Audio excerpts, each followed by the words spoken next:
Komisi Pemberantasan Korupsi atau KPK menanggapi langkah ex-Menteri Agama Yakut Khalil Qaumas yang mengajukan gugatan pra-peradilan ke Pengadilan Negeri Jakarta Selatan terkait status penetapan sebagai tersangka. Menanggapi hal itu, KPK menghormati dan berkeyakinan jika status tersangka itu sudah dibuktikan 2 alat bukti. Usai ditetapkan sebagai tersangka bersama staf khususnya dalam kasus kuota haji, ex-Menteri Agama Yakut Khalil Qaumas mengajukan pra-peradilan atas penetapan tersangka tersebut. Menanggapi hal itu, juru bicara Komisi Pemberantasan Korupsi atau KPK, Budi Prasetyo mengatakan setiap penetapan tersangka yang ditetapkan oleh KPK didasarkan pada kecukupan alat bukti yang sah sesuai dengan aturan yang berlaku. Meski demikian, jubir KPK Budi Prasetyo menghormati hak hukum ex-Menteri Kemenak Yakut Khalil Qaumas selaku tersangka untuk mengajukan gugatan pra-peradilan.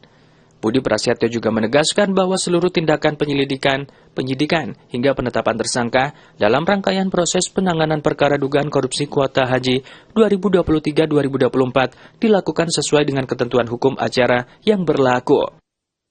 Ini KPK tentu menghormati hak hukum tersangka saudara YCQ yang mengajukan pra-peradilan dalam perkara dugaan tindak pidana korupsi terkait kuota haji untuk penyelenggaraan ibadah haji Indonesia tahun 2023-2024. Pada prinsipnya pengajuan pra-peradilan merupakan hak setiap warga negara yang dijamin oleh undang-undang dan KPK memandang itu sebagai bagian dari proses uji dalam sebuah sistem peradilan pidana. Namun demikian, KPK tegaskan bahwa seluruh tindakan penyidikan hingga penetapan seseorang sebagai tersangka dalam sebuah rangkaian proses penanganan perkara semuanya telah dilakukan sesuai dengan ketentuan hukum acara yang berlaku. Dalam prosesnya, KPK sebelumnya telah menerbitkan sprindik umum. Kemudian pada Januari 2026, KPK kemudian menetapkan 2 orang sebagai tersangka, yaitu saudara YCQ dan saudara IAA dalam perkara ini. Kami pastikan bahwa setiap penetapan tersangka didasarkan pada kecukupan alat bukti yang sah sebagaimana diatur dalam peraturan perundang-undangan, baik pada aspek formil maupun materialnya. Di sisi lain, Badan Pemeriksa Keuangan atau BPK sebagai auditor negara juga telah mengkonfirmasi bahwa kuota haji termasuk dalam lingkup keuangan negara.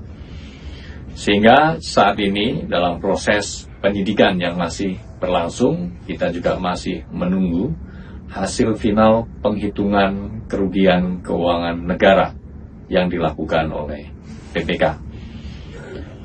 KPK memastikan bahwa proses penegakan hukum yang dilaksanakan secara profesional, transparan, dan akuntabel, serta tetap menjunjung tinggi asas praduga tak bersalah, dan tentunya penghormatan terhadap hak-hak hukum pihak yang berperkara.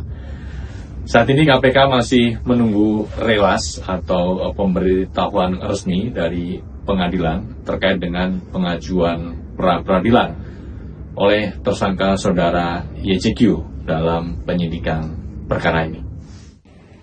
Diketahui ex-Menteri Kemenak Yakut Khalil Qaumas mengajukan gugatan pra-peradilan ke Pengadilan Negeri Jakarta Selatan pada Selasa kemarin. Dilansir dari Sistem Informasi Penelusuran Perkara atau SIPP PN Jaksel, gugatan tersebut dilayangkan pada Selasa 10 Februari 2026. Yakut menggugat status hukumnya sebagai tersangka yang disematkan Komisi Pemberantasan Korupsi atau KPK terkait kasus dugaan korupsi kuota haji tahun 2023-2024.